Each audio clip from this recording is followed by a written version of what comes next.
Nasa linya po natin ngayong umaga si Professor Astro Del Castillo. Aba, kilalang economic analyst po yan ha. O hingi tayo ng issue pa rin. Number one na sinasabing, ito yung humihinang piso kontra sa dolyar. Ayan, ako, mga pinapangambang tataas daw ang inflation, magkakaroon ng pagtataas. Naku, lahat na lang yata itataas. So, magandang umaga po, Sir Astro. Judy, magandang umaga sa ating mga kababayan. Opo, nako, pasensya ka na-istorbo ka namin ngayong umaga, Lunes na Lunes pa man din, ano? Anyway, kamusta po kayo ngayon, Sir Astro? Nakapag-almusal na ba kayo? Hindi pa. Okay naman. It's a Monday morning, so talagang dapat na maaga, first working day. Yes, naku, oo. Naku, sana. Ay, ako hindi pa rin pala nakapag-almusal. Pero, syempre, una nga tayo, serbisyo publiko muna. Ano ho ba ang takbo ng, paano nyo ho ba ilalarawan ngayon yung takbo po ng ating ekonomiya? Dahil, eto nga, patuloy na humihina yung piso kontra sa dolyar. Kaya, may mga nangangamba, no? Na posibleng ito raw po ay maging mitya ng bagsirit muli ng inflation, price hike, etc. Kayo bilang economic analyst, ano pong masasabi nyo rito, Sir Astro? Yes, Judith, no? Mga nakaraang linggo nga nakita natin yung paglakas ng US dollar against other currencies, no? Ito ay napansin namin, no, nung after nung election sa Amerika. Doon unti-unting humina ang ating piso, no? Bago mag-election sa US, around 55 tayo, no? Opo. 55 something, no? And then, ayan, hanggang tuloy-tuloy, nag-weekend nung Thursday ng 59, no? But nag-soften naman nung Friday, no? Nag-58 plus na rin tayo, no? Or 58, around 58.87, no? So, well, ang kadahilanan na to ay nagkaroon ng nagkaroon ng reaction na ang mga investors, ang markets, no, regarding dun sa ina-anticipate nila yung pagdating or pag-assume ni Trump sa January, no. Ang polisiya kasi ni President Trump ay sa trade policies ay somewhat protectionist, or ibig sabihin ay posibleng maghigpit siya sa ekonomiya in terms of trade, no, sa ibang bansa. Mag-i-increase siya ng tariffs, no, which in turn will benefit the US economy in short term, no. But siguro it will be difficult to balance. So anyway, the consequences lumakas ang US dollar, hindi lang against peso, no, pati sa ibang currencies, lumakas rin siya, no? Opo. Hindi lang sa ating confined, no? Japanese yen, sa euro, no? Tinamaan rin sila.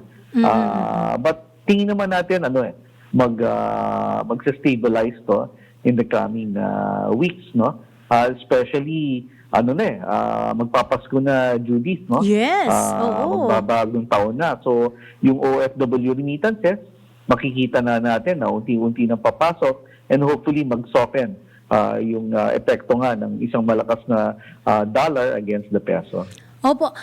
Itong sinasabi niyong pag nag-soften, mga magkano yung most likely hanggang sa katapusan ng taon na nakikita niyo magiging halaga po ng piso kontra sa dolyar, Sir Astro?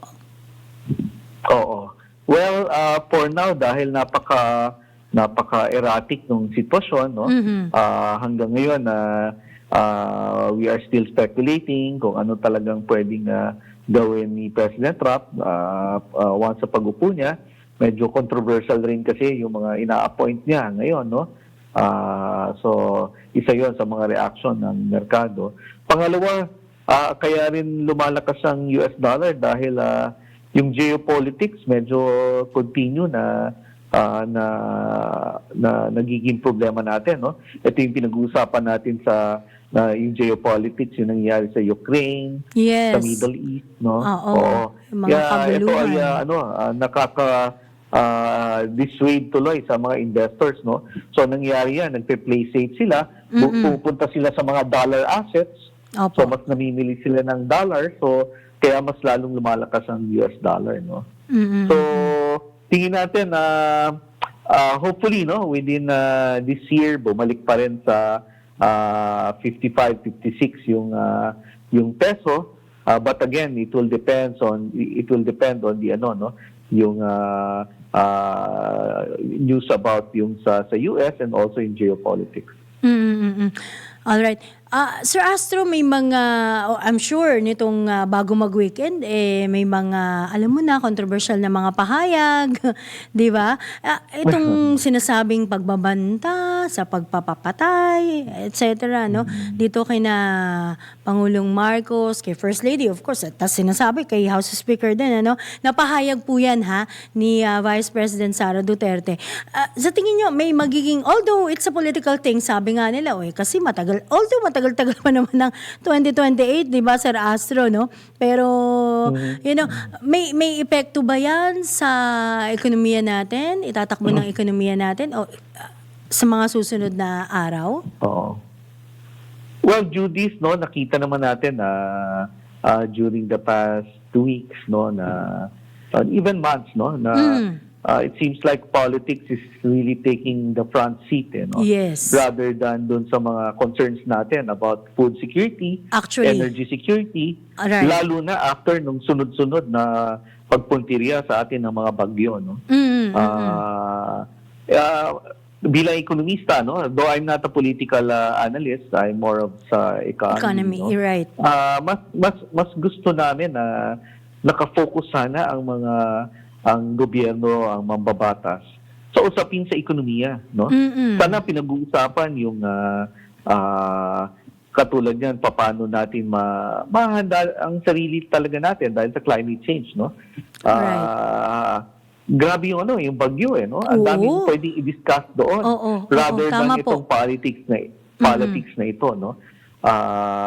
Nakakalungkot, no? Doon nakagugol ang mga atensyon at oras nila sa mga issue naman na dapat pansinin pero hindi dapat priority, no?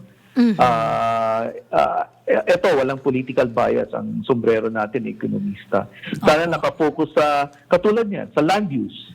Para naman mas ma-determine natin alin ang pang-agrikultura, alin ang forest, alin ang commercial. Matuunan doon kung alin dapat ang infrastruktura na gagawin, no? Hindi na papag-usapan hanggang ngayon yung land use halos 30 years, 40 years na ay hindi pa rin napapasa, no? Ito rin ay makakatulong sa food security. Yung usapin tungkol sa depensa, paano palakasin ang ating bansa sa hindi lang sa depensa sa seguridad but also sa climate change, no?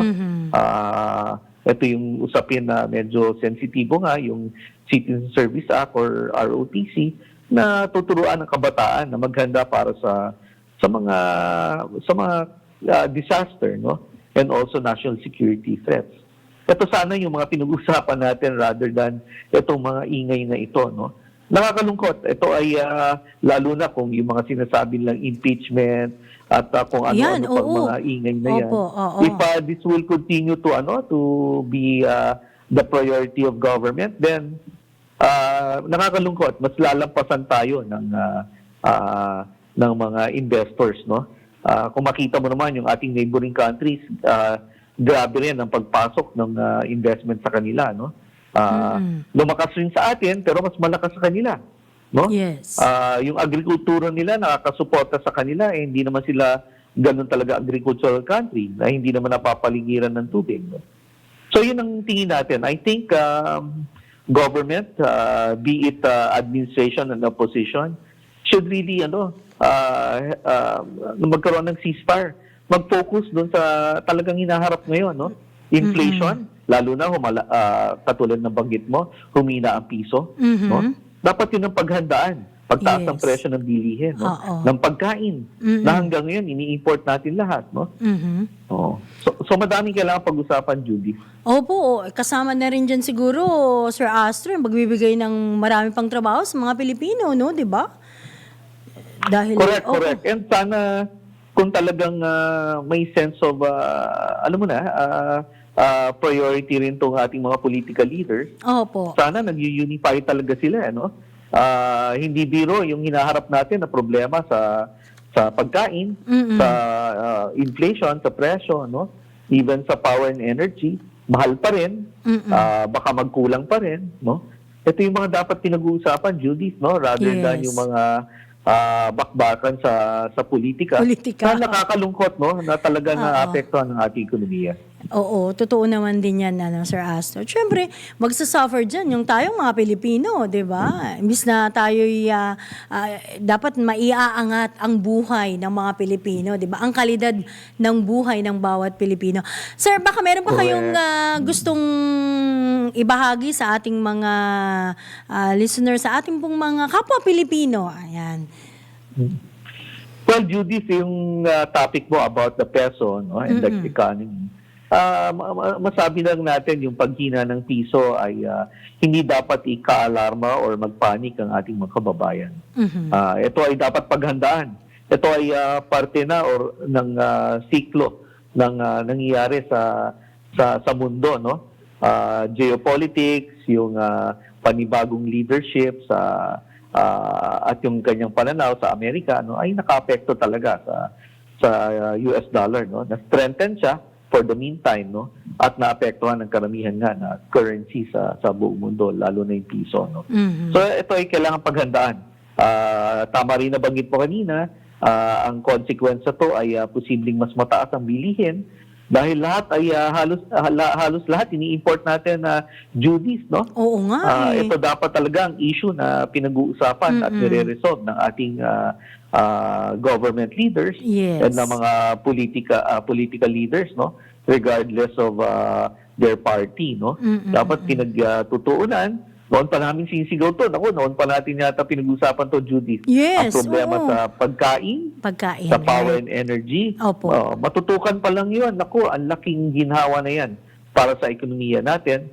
At sigurado, mas makokontrol ang inflation at mas madaming employment ang ma-generate. Ayun, ako. Maraming salamat, Sir Astro, sa iyong expert advice bilang isang economic analyst. Ito yung kasing totoong picture, ika nga, no? Ayan, ako. Sa mga susunod na araw, interviewin pa rin ho namin kayo, no? Siyempre, napakahalaga po ng issue ng ekonomiya, Salamat, so Judith. Maraming salamat. Mabuhay po ang ating mga kababayan. Mabuhay po kayo. Good morning po. Good morning muli sa inyo, Sir Astro. So yan mga kaibigan, si Professor Astro Del Castillo, isang magaling at kilalang economic analyst, ang ating pong nakapanayam ngayong umagang ito.